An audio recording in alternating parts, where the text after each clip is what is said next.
जो साल्वेशन, जो मुक्ति परमेश्वर जिस आत्मा को आपके बीच में भेज रहा है, आज भी जब मैं आया तो परमेश्वर ने आपको क्या कहा?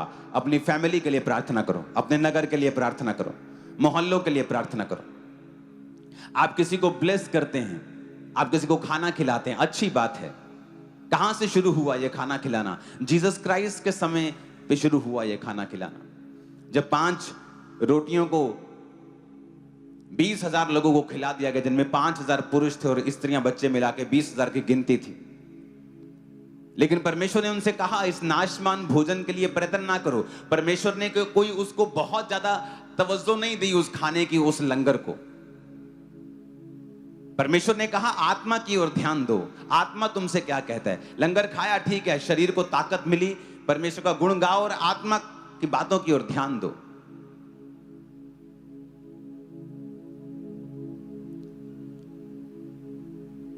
लाखों मील्स हैं जो चर्च हर महीने फ्री लोगों को देती है, लाखों के हिसाब से, हजारों नहीं है। आपको मालूम है चैरिटी चलती है, घर बनाए जाते हैं, विडोज को राशन होता है, फीस लोगों की पे होती है, मेडिकल एक्सपेंस लोगों के पे होते हैं। बट ये छोटा हिस्सा है, चाहे बड़े लेवल पे की जा रही है, लेकिन बड़ा हिस्सा है किसी की रूह को बचाना। आप किसी के शरीर को ब्लेस करते हैं, कितनी देर तक? इस दुनिया में जब तक है तब तक ही उसका असर है, लेकिन ऊपर का जो लाइफ है, ऊपर की जो जिंदगी है, वो कहीं अधिक लंबी, लाखों करोड़ों साल लिखा, अनंत जीवन तक तू इसका फल भोगेगा, या तो अनंत जीवन तक तू ऊपर जाके शर्मिंदा रहेगा क्योंकि तूने परमेश्वर का काम नहीं किया और तू परमेश्वर के नाम में सेव नहीं हुआ, या तो अनंत जीवन तक परमेश्वर के राज्य में आनंद को भोगेगा। क्योंकि यही एक धर्मी का हिस्सा है कि परमेश्वर ने आपको अनंत जीवन, जिस तरह परमेश्वर मरता नहीं, उसने आपको अनंत जीने के लिए बनाया है। तो किसी को ऐसा ब्लेस करना कि वो अनंत जीवन तक जिए, ये बड़ा है। इसलिए परमेश्वर ने क्या कहा? उसने ये भी कहा कि अगर कोई भूखा है तो उसे खिला। क्योंकि मैं कहूंगा मैं जेल में था, तू मुझसे मिलने आया, मैं भूखा था, तूने मुझे खिलाया, और हम कहेंगे प्रभु हमने तुझे कब खिलाया? प्रभु कहेगा तुमने छोटों के साथ जो किया तुमने मेरे साथ किया। जीसस क्राइस्ट ने हमें ये चैरिटी करने के लिए भी इनकरेज किया है, लेकिन उसने सबसे पहले कहा है जाओ और सुसमाचार सुनाओ और सब जातियों के लोगों को चेला बनाओ। शुरू से लेके अंत तक जो मैंने तुम्हें बातें माननी सिखाई हैं, उन्हें मानना सिखाओ, और देखो जगत के अंत तक मैं तुम्हारे संग हूं। सबसे इंपॉर्टेंट, परमेश्वर ने स्वर्ग में जाने से पहले, जी उठने के बाद, स्वर्ग में जीवित चढ़ाए जाने से पहले ये इंस्ट्रक्शन दी थी कि जाओ और सुसमाचार सुनाओ। आज मुझे दुख होता है मोस्टली उन लोगों के लिए जो बॉर्न क्रिश्चियंस भी हैं। आप उनसे जाकर मिलें और बात करें और पूछें उनसे कि इस हफ्ते कितने लोगों को आपने जीसस क्राइस्ट के बारे में बताया है? बोलेंगे अच्छा, ये तो मैंने कभी सोचा ही नहीं था। आपने कितने लोगों से प्रभु यीशु मसीह के बारे में बात की है? आपने कितने लोगों को रिकमेंड किया है चर्च जाने के लिए? कितने लोगों को आपने टेस्टिमनी दिखाई है? आप हील नहीं कर सकते, आप प्रीच नहीं कर सकते, तो क्या आप वीडियो भी नहीं दिखा सकते? क्या आप वो बता भी नहीं सकते कि जहां पर परमेश्वर जिन जिन जगहों पर कार्य कर रहा है, क्या आप उनके बारे में बात भी नहीं कर सकते? इमेजिन करो, जिन रूहों को परमेश्वर ने रचा है, जिनको धरती के ऊपर भेजा है, आपको जिम्मेवारी दी है उन्हें बचाने की, मुझे जिम्मेवारी दी है आपको बताने की कि उन्हें बचाओ, और मैं भी आपके साथ बचा रहा हूं। इमेजिन करो, ऊपर जाकर जब परमेश्वर के सामने हम खड़े होंगे तो हम तो सोचेंगे मैं तो बिजी रहा अपने काम में, अपने काम धंधों में, अपनी पढ़ाई में, फिर अपने बिजनेस में, अपने परिवार में, लेकिन जो असली काम था वो तो मैंने किया ही नहीं धरती के ऊपर। इसीलिए मोस्टली लोग आज कंटेंट नहीं है, सेटिस्फाइड नहीं है अपनी लाइफ से, वो खाली हैं अपनी लाइफ से। उनकी जिंदगी में उनको समझ नहीं आ रही कि वो क्या करें। क्रिश्चियन होने के बावजूद भी वो आनंद उनकी जिंदगी में क्यों नहीं है, वो ब्लेसिंग उनकी लाइफ में क्यों नहीं है। पैसा तो है, लेकिन वो भी अन्य लोगों की तरह सफर कर रहे हैं लाइफ में। क्यों? क्योंकि परमेश्वर ने जो कहा हमने वो पूरा नहीं किया। जैसे जैसे मैं अपनी लाइफ को जीसस क्राइस्ट में बिता रहा हूं, मैं ये नोटिस कर रहा हूं और रियलाइज कर रहा हूं कि एक्चुअल में परमेश्वर अब कुछ करता नहीं है आपकी लाइफ में, वो सब कुछ कर चुका है। जितना मैं मसीह में आगे बढ़ रहा हूं, मैं ये रियलाइज कर रहा हूं कि एवरीथिंग जो हम सफर कर रहे हैं इस दुनिया में, चाहे वो पास्टर है, चाहे विश्वासी है, चाहे एक पास्टर बिजनेसमैन है, चाहे एक विश्वासी है, चाहे वो काम करने वाला है, anything you are suffering with, कुछ भी जो आप सफर कर रहे हैं, एक्चुअल में वो उसका कारण परमेश्वर की अज्ञान, परमेश्वर के वचन का ज्ञान ना होना और हमारी अज्ञानता है। एक्चुअल में जब आप बाइबल के डीप अध्ययन में चले जाएंगे, आपके साथ कुछ बुरा घटता है, या आपके साथ कोई परीक्षा का समय होता है, या सडनली कुछ आपके साथ ऐसा होता है जो आपके कंफर्ट को खराब करता है, और आप सोचते हैं कि परमेश्वर ने मेरे लिए जान दी है, परमेश्वर ने मेरे लिए ये किया है, पर मैं सफर क्यों कर रहा हूं, मैं सफर क्यों कर रही हूं, मेरा बिजनेस क्यों सफर कर रहा है, मेरी लाइफ सफरिंग्स में क्यों है। सडनली आप लाखों सवालों के साथ घिर जाते हैं, आप लाखों सवालों के साथ, शैतान आप पर अटैक और हमला करता है, आपकी स्पिरिचुअल लाइफ के ऊपर अटैक करना चाहता है, वो आपके फेथ के ऊपर क्वेश्चन करने लगता है। सडनली आप फिर क्या महसूस करते हैं कि आपको कोई जवाब नहीं मिल रहा, जब तक आप बाइबल पकड़ के बैठते नहीं और आप परमेश्वर की आत्मा से सहायता मांगते हैं, आप प्रभु की आत्मा से हेल्प मांगते हुए जब परमेश्वर की आत्मा को बोलते हैं कि परमेश्वर तू उठ जा, लड़की उधर जा, लड़की सिर्फ उठ जा उधर, और आप कहते हैं परमेश्वर मैं क्या करूं। आपको रियलाइज होता है, आप बाइबल पढ़ते हैं और आप क्या देखते हैं कि जो मैं मांग रहा हूं, जो मैं खुदा से कह रहा हूं, वो एक्चुअल में कर दिया गया है। अब लेकिन मेरी लाइफ में वो कैसे आए, मेरी जिंदगी में वो क्यों नहीं आ रहा है जो मैं चाहता हूं।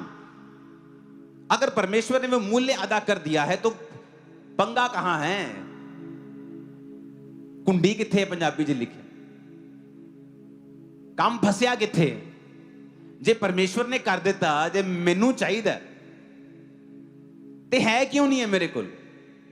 परमेश्वर ने तो अपना लहू बहा दिया, उसने तो धरती पे उसको आना पड़ा, सफरिंग्स को सहना पड़ा, लेकिन मैं खाली क्यों हूं। जब आपकी लाइफ में परीक्षाएं होती हैं, तब आप इन क्वेश्चंस के साथ दो चीजें कर सकते हैं, या आप प्रभु से दूर हो जाते हैं क्योंकि ये आपकी सेंस से परे है, आपकी क्वेश्चनिंग, आपके जो क्वेश्चन आपके दिमाग में है, सवाल, वो आप उनका जवाब नहीं दे पा रहे हैं कि मसीह में आने के बावजूद भी मैं सफर क्यों कर रहा हूं। या दूसरा काम, आप परमेश्वर की हजूरी में चले जाते हैं, आप प्रभु से मांगते हैं, आप आंसू बहाते हैं, आप प्रभु को कहते हैं आपकी मदद करें, आप पवित्र आत्मा से मदद को मांगते हैं क्योंकि वो आपका मददगार है, वो आपका हेल्पर है। और आप बाइबल में से भी अपने क्वेश्चंस को, अपने सवालों को ढूंढते हैं। आप रोजे रखते हैं कि परमेश्वर की आवाज आपको और क्लियर हो, क्योंकि जैसे ही आप रोजे रखते हैं, परमेश्वर की आवाज जो मध्यम होती है थोड़ी तेज आने लगती है। जो गाइडेंस आपको थोड़ा सा लगता है कि शायद ये परमेश्वर की ओर से है, रोजों में आपको क्लियर होने लगता है कि हां ये परमेश्वर की ओर से है। बाइबल कहती है परमेश्वर छुपने का आदी है, उसे मजा आता है छुप के। बाइबल कहती है जब प्रभु यीशु मसीह नाव पर चल के जा रहे थे, पानी पे चल के जा रहे थे, नाव पर से के करीब पर से, अपने चेलों की नाव पर से, तो चेलों ने देख लिया। यीशु मसीह उन्हें जगाना नहीं, उन्हें दिखाना नहीं चाहते थे अपना आप, लेकिन वो चल के जा रहे थे तो कुछ ऐसा अजीब सा घट रहा था कि कोई चल रहा है, उन्होंने कहा भूत होगा, पक्का ये आत्मा है। यहाँ पर स्टोरी भी है कि आत्मा यहाँ पानी में मंडराती है और हम मर जाएंगे सारे। वो डरने लगे, तो परमेश्वर ने अपने आप को जाहिर किया कि नहीं नहीं डरो मत, मैं हूं, भूत नहीं है कोई भी। तो परमेश्वर उसका एक गुण है छिपना, और वो चाहता है कि उसके बच्चे उसे ढूंढें। जैसे आप बच्चों के साथ घर में छुपन छुपाई खेलते हो ना, आप छुपते हो, आपका बच्चा आपको ढूंढता है, फिर खुश हो जाता है। परमेश्वर छुपता है और वो चाहता है कि उसके बच्चे उसे ढूंढें। वो छुपेगा कैसे? जब आपके सवालों का जवाब नहीं आएगा। आप सब कुछ कर रहे होंगे, फिर भी आपकी लाइफ में कुछ घटता है, क्योंकि परमेश्वर उस वक्त उस व्यक्ति को जो सिखाना चाहता है, वो आपको दुनिया की कोई यूनिवर्सिटी नहीं सिखा सकती। आपका कोई रिश्तेदार, आपका मां बाप, पति पत्नी, बच्चे, कोई नहीं सिखा सकता जो उस समय परमेश्वर आपको सिखाएगा। इवन लोग आपको मिसजज करेंगे। अयूब के दोस्त आगे कहते तूने पक्का कोई गलत काम किया होगा, ऐसी इतनी मुसीबत थोड़ी आई है, परमेश्वर अन्यायी थोड़ी है, ये तो पक्का शैतान का काम है, तूने कुछ पंगा लिया होगा। आपके लोग आपसे पूछेंगे तुम पापी हो क्या, क्योंकि परमेश्वर आपको कुछ सिखाना चाहता है उस समय।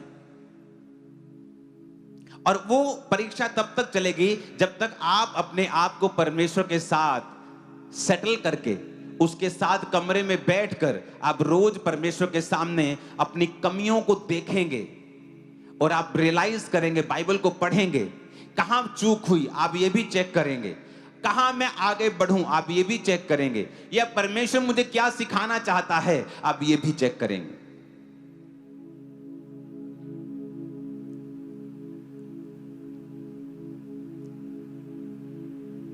आज का जो सब्जेक्ट आप पढ़ेंगे और सुनेंगे ये बहुत इंपॉर्टेंट है आप लोगों के लिए। मोस्टली लोग इसको इग्नोर कर रहे हैं और उन्हें ये नहीं पता है कि ये चीज उनकी सफरिंग्स का कारण है, और उन्हें नहीं पता है ये बात। वेरी शॉकिंग, वेरी शॉकिंग, आपको बड़ा आश्चर्य होगा।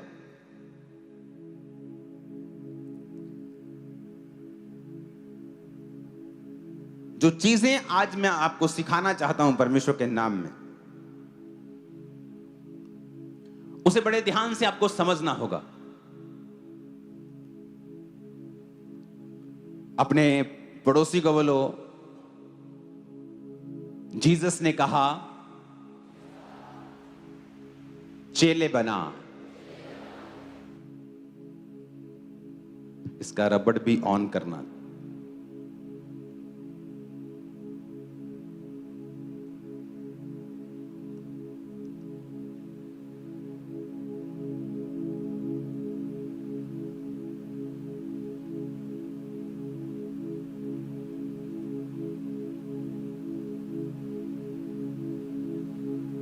डिसिप्लिन, डिसाइपल शब्द, चेला शब्द डिसिप्लिन से निकला है।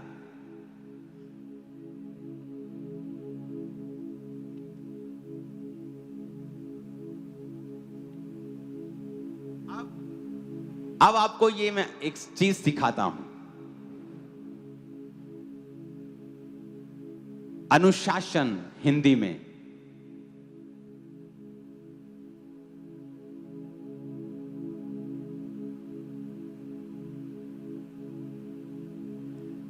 जैसे हिंदी में अनुयायी बोलते हैं,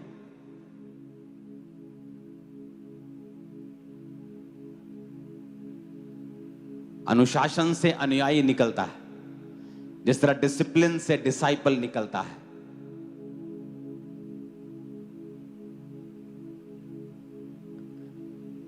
फर्स्ट डिसिप्लिन जो आपके लाइफ में आपको चाहिए वो है आपके माइंड का डिसिप्लिन।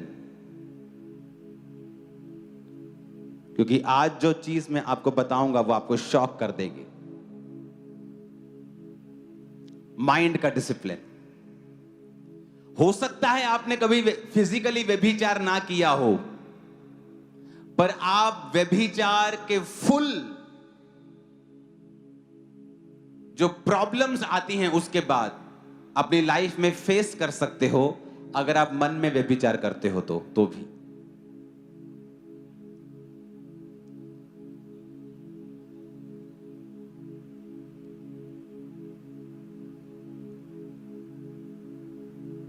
जैसे जैसे मैं मसीह में आगे बढ़ रहा हूं और जो रेवलेशंस, ये वो प्रीचिंग्स हैं जो परमेश्वर ने मुझे नाम लेकर बोला है कि डिसिप्लिन के बारे में सिखा। बहुत कम ऐसी प्रीचिंग होती है मेरी फुल लाइफ में जब परमेश्वर की आत्मा ने मुझे नाम लेके बोला हो कि इसके बारे में सिखाना है लोगों को। आज सारी प्रीचिंग परमेश्वर की ओर से है, वो बात अलग है, माइंड का डिसिप्लिन, सोचों का डिसिप्लिन, अपनी सोचों को कंट्रोल में रखना।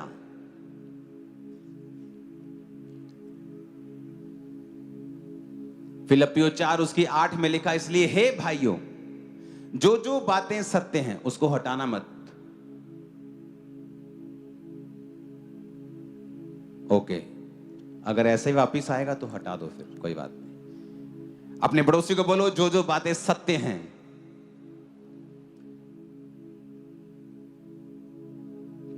जो जो बातें आदरणीय हैं, जो जो बातें उचित हैं, जो जो बातें पवित्र हैं, जो जो बातें सुहावनी हैं, जो जो बातें मन भावनी हैं, सद्गुण और जो प्रशंसा की बातें हैं, उन पर ध्यान लगाया करो।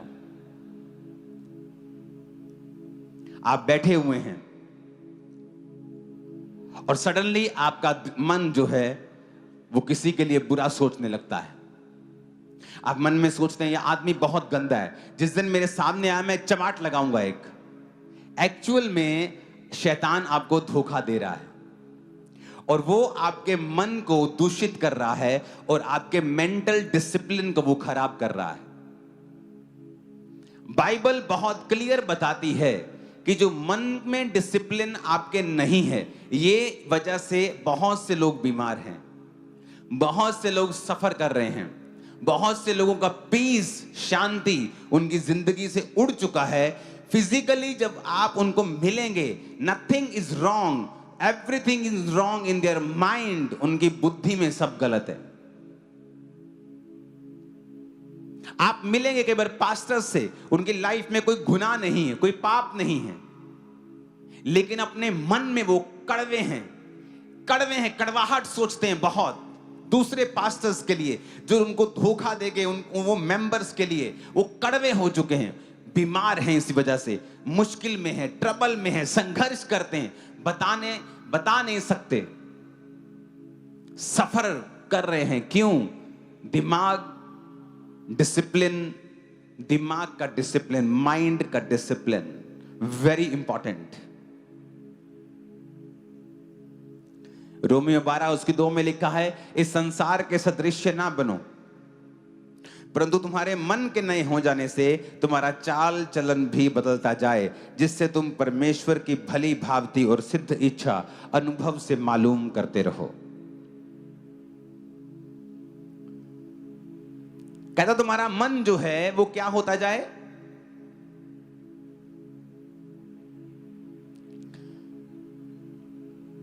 बोलो नया हो जाए। अपने पड़ोसी को बोलो नया हो जाए। और कैसे होगा मन नया?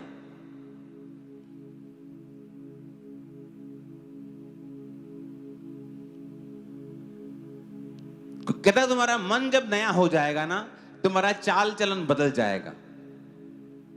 फिर कहता परमेश्वर की भली भांति और सिद्ध इच्छा तुम अनुभव से मालूम करोगे।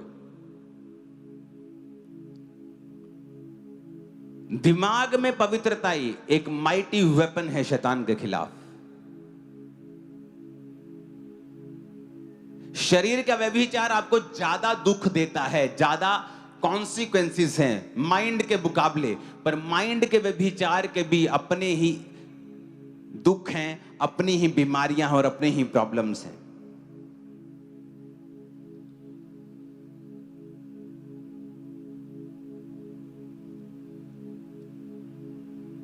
हालेलुया।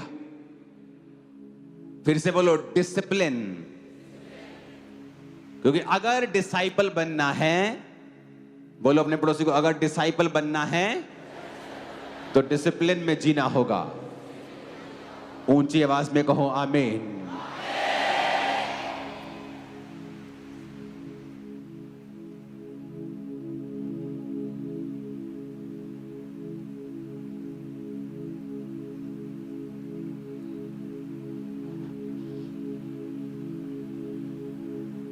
डिसिप्लिन करना अपने आप को।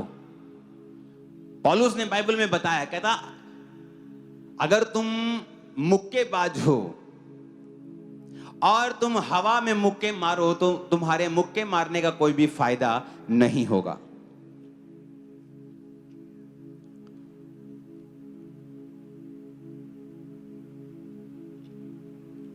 कहता अगर तुम दौड़ते हो तो सही दिशा में दौड़ना, एंड्योरेंस के साथ दौड़ना और एंड तक दौड़ना यह जरूरी है। कहता दौड़ में दौड़ते सभी हैं पर इनाम एक लेके जाता है, जो तेज भी दौड़ा है और एंड तक भी दौड़ा है। नीति वचन 4 उसकी 23 में लिखा है, सबसे अधिक अपने मन की रक्षा कर। अपने पड़ोसी को बोलो, सबसे अधिक अपने मन की रक्षा कर। फिर से बोलो, सबसे अधिक अपने मन की रक्षा कर, क्योंकि जीवन का मूल स्रोत तेरा मन है। अपने पड़ोसी को फिर से बोलो ये बात, सबसे अधिक अपने मन की रक्षा कर, क्योंकि जीवन का मूल स्रोत तेरा मन है। ऊंची आवाज में बात करो अपने पड़ोसी से।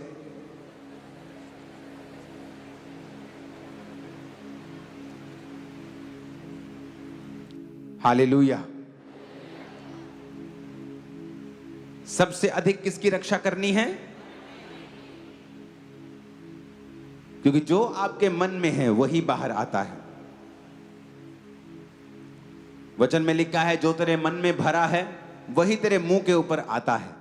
तो ये इंपॉर्टेंट है कि आपके मन में आप क्या भरते हैं और उसको कैसे आप रिप्लेस करते हैं। गंदी चीजों को हटाकर आप परमेश्वर के वचन को अपने मन में किस तरह से भरते हैं। एक एथलीट जानता है कि अपने आप को डिसिप्लिन में मैं नहीं रखूंगा तो वो मेडल मैं नहीं पा सकता हूं जिसकी मैं आशा रखता हूं। एक क्रिश्चियन लाइफ में जो मैंने कमी देखी है वो है डिसिप्लिन की। डिसिप्लिन, अपने आप को डिसिप्लिन करना, कि आप अगर बैठे हैं और आपको पता है कि आपको मोबाइल एडिक्शन हो गई है तो अपने आप को डिसिप्लिन करना और उस मोबाइल को अपने जीवन से त्यागना। मैंने देखा है क्रिश्चियनिटी में परमेश्वर ने आपको सब कुछ दे दिया है, अब विद डिसिप्लिन आपको वो सारी चीजें रिसीव करनी है अपनी लाइफ में। और पहला डिसिप्लिन है दिमाग का। जब आप दिमाग में डिसिप्लिन हैं, आप दिमाग में आपने अपने दिमाग को काबू में कर लिया है, आपने अपनी सोचों को काबू में कर लिया है। कुलस्सियां 3 उसकी 2 आयत में लिखा है, पृथ्वी की नहीं परंतु स्वर्गीय वस्तुओं के ऊपर ध्यान लगाओ। दूसरा कुरिन्थिया 10 उसकी 5 आयत में लिखा है, इसलिए हम कल्पनाओं का, ऊंची बात का जो परमेश्वर की पहचान के विरोध में उठती है खंडन करते हैं, हर एक भावना को कैद करके मसीह का आज्ञाकारी बना देते हैं। यहां भी पौलुस मेंटल डिसिप्लिन की बात कर रहा है, जो उसके दिमाग में उठती हैं। वो उस मेंटल डिसिप्लिन की बात कर रहा है जो उसके माइंड में आती हैं। लोग बोलते हैं जब मैं प्रार्थना में बैठता हूं ना तो मेरे को गंदे गंदे विचार आने लगते हैं। कोई शैतान की ताकत आपको उन गंदे विचारों को लंबा सोचने में काबिल नहीं है। वो जस्ट आपको एक विचार दे सकता है, उसके बाद उस विचार को आगे कहां तक लेके जाना है ये आपके ऊपर निर्भर करता है। शैतान के पास ताकत नहीं है आपके मन के अंदर क्या चल रहा है उसको बूझने की। आपके दिल में क्या चल रहा है शैतान नहीं जानता है। शैतान आपके एक्शंस देखकर, कि जब वो आपके दिल में कोई बात डालता है उसके बाद आपने क्या एक्शन किया, वो उन एक्शन से समझता है कि आपने उसकी बात को कितना सीरियसली लिया है। जब आप अपने दिमाग में डिसिप्लिन हैं, आपकी लाइफ में आप क्या नोटिस करेंगे कि जिस शांति की आप आशा कर रहे थे, जो परफेक्ट पीस जिसको आप पैसे में ढूंढ रहे थे, पैसा पाने के बाद भी नहीं मिला, मैरिज सोच रहे थे मैरिज हो जाएगी शायद शांति आ जाएगी, बच्चे हो जाएंगे, बेबी नहीं है मेरे 15 साल से शायद शांति आ जाएगी, लेकिन आप क्या नोटिस करेंगे कि ये सारी चीजें टेम्परेरी हैं। लेकिन रियल शांति तब आपकी लाइफ में एंटर करती है जब आप दिमाग में अपने आप को परमेश्वर के वचन के मुताबिक डिसिप्लिन कर लेते हैं। माइंड में डिसिप्लिन करना, अपने दिमाग में अपनी सोचों को काबू में रखना। जैसे ही शैतान गंदी सोच के साथ आपके दिमाग में आए, उसी वक्त उसे रिजेक्ट करना और उस सोच को लंबा ना लेके जाना और उसे लंबा ना सोचना और उसे वहीं पर रिजेक्ट कर देना। इसलिए पौलुस कहता है कि हम जो परमेश्वर की पहचान में हर एक ऊंची बात का कि विरोध में जो उठती है खंडन करते हैं, हर एक भावना को कैद कर लेते हैं, हर एक फीलिंग को कैद कर लेते हैं। अपनी फीलिंग्स को कैद करना, किसी को माफ ना कर पाना, आप मेंटल डिसिप्लिन में नहीं हैं। टीवी देखो तो देखते रहना, आप डिसिप्लिन में नहीं हैं। और जैसे ही आप नोटिस करेंगे आप डिसिप्लिन में अपनी लाइफ को बिताना शुरू कर चुके हैं, आपकी अनॉइंटिंग का लेवल बढ़ जाएगा, आपके फाइनेंस का लेवल बढ़ जाएगा, स्ट्रगल का लेवल बहुत कम हो जाएगा, सडनली चीजें फ्लो में आनी शुरू हो जाएंगी। आप बोलेंगे तो काम होगा, आप अपनी बॉडी पे हाथ रख के कहेंगे ये हील हो जाए, सारी बीमारी निकल जाए, वो जाती रहेगी। कितने मेरी बात को समझ रहे हैं? क्योंकि वो डिसिप्लिन आप जब समझ जाएंगे, वो आपकी हेल्प करेगा, वो आपको आत्मा में ग्रो होने में हेल्प करेगा।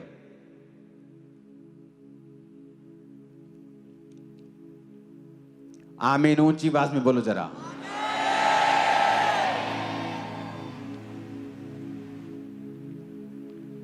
सबसे बड़ा डिसिप्लिन जो है मन का है। और मैं चाहता हूं कि मैं आपको एक चीज पे कंसंट्रेट करने के लिए आज मजबूर करूं, क्योंकि उसके बाद आपको डिसिप्लिन रखना है।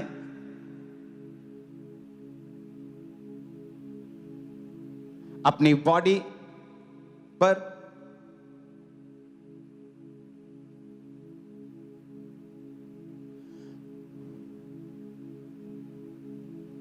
अपने फाइनेंस के ऊपर, और ऐसी चीजों के बारे में हम बात करते रहेंगे। लेकिन द मोस्ट इंपॉर्टेंट डिसिप्लिन जो आपकी लाइफ में होना चाहिए वो यहां का है, दिमाग का डिसिप्लिन। कोई शैतान की शक्ति व्यभिचार का अटैक आप पर नहीं कर सकती। आप हैं जो उस सोच को सोचते हैं और उसे आगे लेके जाते हैं। और वहां पर परमेश्वर आपको देखता है कि आप वेल मैच्योर इनफ नहीं है कि आपको एक सर्टेन लेवल पर लेके जाया जाए। एथलीट्स बहुत से होते हैं, कोई मोहल्ले लेवल पे खत्म कर जाता है, कोई डिस्ट्रिक्ट लेवल पे खत्म कर जाता है, कोई स्कूल लेवल पे खत्म कर जाता है, कोई स्टेट लेवल पे खत्म कर जाता है, कोई इंडिया लेवल पे खत्म, नेशनल लेवल पे खत्म कर जाता है, कोई इंटरनेशनल लेवल तक लेके जाता है। सारे एथलीट हैं, सारे भागते हैं, सारे वही काम करते हैं, पर लेवल सबका अलग अलग है। बात यह है कि किसी ने अच्छी डिसिप्लिन के साथ लाइफ जी है और वो इंटरनेशनल लेवल तक चला गया, और कोई इतना डिसिप्लिन में नहीं रह सकता है। वो उसका शरीर अच्छा था, टांगे लंबी थी, भाग सकता था, उसने स्कूल लेवल तक भागा, स्टेट डिस्ट्रिक्ट लेवल तक भागा, वो उसकी फिजिक ने, उसकी डीएनए ने हेल्प की। लेकिन उसके आगे उसको डिसिप्लिन चाहिए। आपका डीएनए आपको लास्ट तक लेके नहीं जा सकता है। आपके माइंड में आपको सबसे बड़ा डिसिप्लिन चाहिए, जो परमेश्वर देख रहा है कि आप उसे कब पाएंगे। मन की सोच, उसे काबू कर लेना और वचन के साथ उसे रिन्यू करना।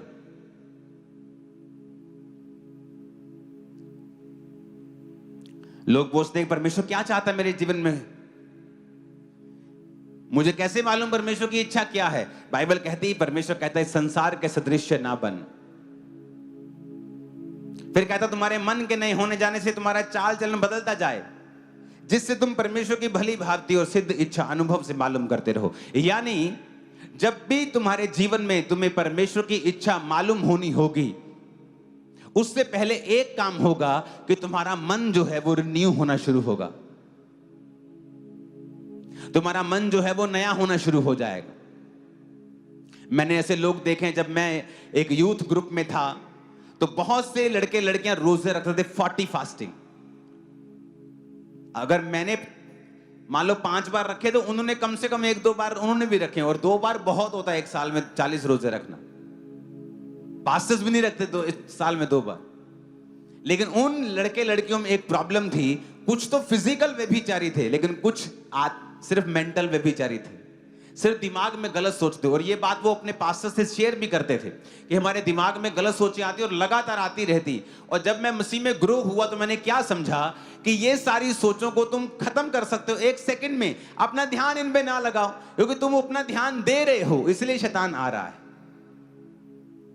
और मैंने क्या नोटिस किया, जो उन्होंने फास्टिंग की, जो उन्होंने प्रार्थना की, वो कभी भी उस लेवल तक नहीं जा पाए और कभी भी परमेश्वर में बढ़ नहीं पाए। लेकिन दिखने में तो लगता है, अगर बाहर से कोई देखकर उनकी स्टोरी समझेगा तो कहेगा अरे इतने रोजे रखे, बड़े क्यों नहीं? वो अंदर हम जानते हैं वो क्यों नहीं बढ़े। वो स्टोरीज मुझे पता है, जो उनके साथी लोग हैं उनको पता है वो क्यों नहीं बढ़े। लोगों को क्यों नहीं, लोग सवाल कर सकते थे, क्योंकि जो मेंटल डिसिप्लिन है ये वेरी इंपॉर्टेंट और फर्स्ट स्टेप है आपकी क्रिश्चियनिटी में। अगर आप यहां डिसिप्लिन नहीं है, उसका असर आपकी बॉडी में नजर आएगा, आपके अंगों पे नजर आएगा, उसका असर आपके फाइनेंस पे नजर आएगा, आपके बच्चों पे, आपकी पत्नी पे, पति पे, आपके परिवार पर भी उसका असर नजर आएगा। क्योंकि जैसे आप मेंटल डिसिप्लिन में जीना शुरू करेंगे, समथिंग विल चेंज। वो फियर खत्म हो जाएगा, कुछ होगा आपकी लाइफ में ऐसा जो पहले कभी नहीं हुआ। वो अनॉइंटिंग जिसमें आप संघर्ष करते थे, आपकी लाइफ में फ्लो कर रही है, आप नोटिस करेंगे। वो चीजें जिसमें आप स्ट्रगल कर रहे थे, आपकी लाइफ में फ्लो करने लगेंगी, आप नोटिस करने लगेंगे। कुछ बदलाव होगा आपकी लाइफ में जो पहले नहीं था, जैसे ही आप मेंटल डिसिप्लिन में जीना शुरू करेंगे। ऊंची आवाज में कहो हालेलुया।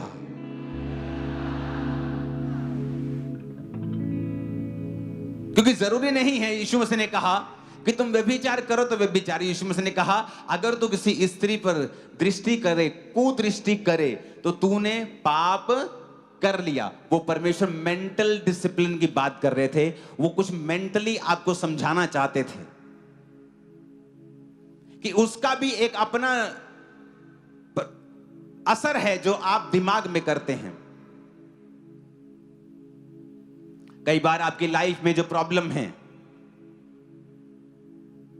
उसकी वजह से उतना आप असल में फिजिकली टॉर्चर नहीं होते हो जितना मेंटल टॉर्चर होते हो। आपकी लाइफ में बेबी नहीं है, वो इतना प्रॉब्लम नहीं है कई बार, लेकिन उसकी वजह से जो मेंटल टॉर्चर आपको होता है वो प्रॉब्लम है। क्योंकि शैतान का जो बैटलफील्ड है, जो लड़ाई का स्थान है, एक्चुअल में वो आपका मन है।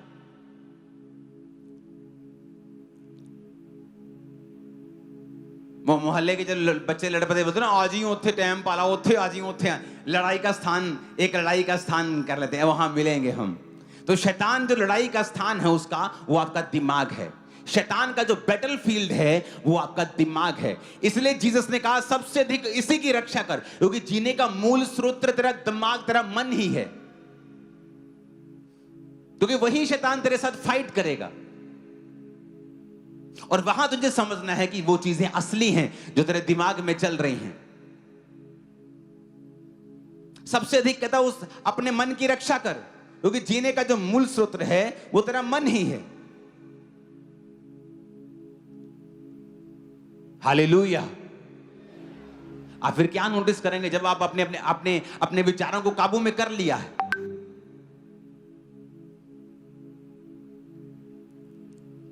आप देखते हैं कि जब आपको कोई प्रॉब्लम होती है तो उस प्रॉब्लम से तो जो मुश्किल हो ही रही है, लेकिन शैतान आपके दिमाग को टॉर्चर कर रहा है उस प्रॉब्लम के कारण। वो ज्यादा प्रॉब्लम है। जो फिजिकल प्रॉब्लम है वो तो आपके है ही, पर आप ज्यादा सफर कर रहे हैं मेंटल टॉर्चर में, क्योंकि वो शैतान का बैटलफील्ड है। वहां पर आकर वो काम करना चाहता है। उस एरिया में जहां लड़ाई है, आपको आत्मिक युद्ध करना पड़ेगा।